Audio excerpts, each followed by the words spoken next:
Hello, and welcome to 5 Minutes Fluentcast, the podcast that takes you to fluency. Here, you improve your English naturally, listening to real conversations about everyday life. Let's get started. Have you ever picked up your phone just to check one thing, a message, the time, or a notification, and suddenly realized that 20 or 30 minutes passed without you noticing? Phones are incredibly useful tools, and they help us in many ways, but for a lot of people, they've become much harder to put down than we'd like. Today, we're going to talk about why we get addicted to our phones and what's really happening in our brains when that happens. This is such a relatable topic. I catch myself checking my phone automatically without any real intention. Same here. Sometimes I unlock my phone and honestly don't even remember why I picked it up in the first place.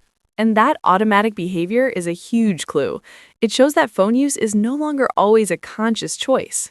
Exactly. Phones are designed to trigger the brain's reward system. Especially notifications. Yes, every notification represents a possible reward, a message, a like, a comment, or some new information. And the key word there is possible. Right. You don't know what you're going to get, and that uncertainty is very powerful for the brain. It's actually very similar to how slot machines work. Exactly. This is called variable reward. Sometimes you get something exciting, sometimes you don't, and that unpredictability keeps you checking. Your brain keeps thinking, maybe this time there's something good. That makes you check again and again. Another big factor is boredom. Yes, phones have become the fastest and easiest escape from boredom. Any uncomfortable moment, waiting in line, feeling awkward, feeling tired or lonely. The phone fills that space instantly. And over time, the brain learns that silence or boredom is something to avoid. Exactly, which trains the brain to crave constant stimulation. That's why focusing for long periods feels harder now. Or relaxing without checking the phone feels uncomfortable. There's also a strong social element to phone addiction. Definitely. Humans are naturally wired for connection and social feedback. Phones give us that constantly. Messages, likes, reactions, validation. Which feels good in the moment. But can slowly create emotional dependency. Another important point is habit. Yes, phones become deeply integrated into our routines. First thing in the morning, last thing at night. Those repeated actions strengthen the habit loop. And the more we use phones to regulate emotions, the harder it becomes to stop. Because at that point, the phone isn't just a tool. It becomes comfort. Distraction. And sometimes avoidance. That's why reducing phone use isn't really about willpower. Exactly. It's much more about awareness, systems, and environment. For example, turning off unnecessary notifications. Or leaving the phone in another room when you want to focus or rest.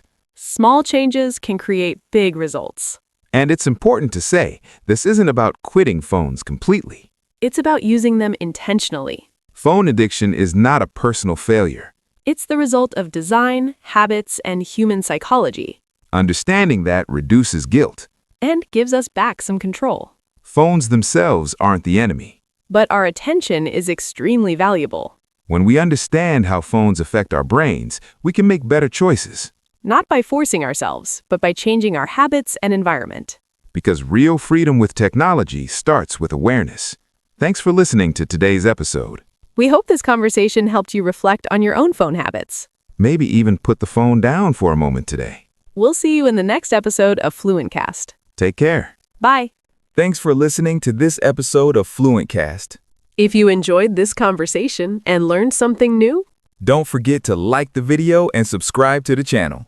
we post new episodes with real English and real ideas about life. You can also download the PDF with the full transcript of this episode. The link is in the description below. And here's an important tip. Try listening to this same episode every day for 1 week. Repetition helps you understand more deeply, notice new expressions, and improve your listening skills.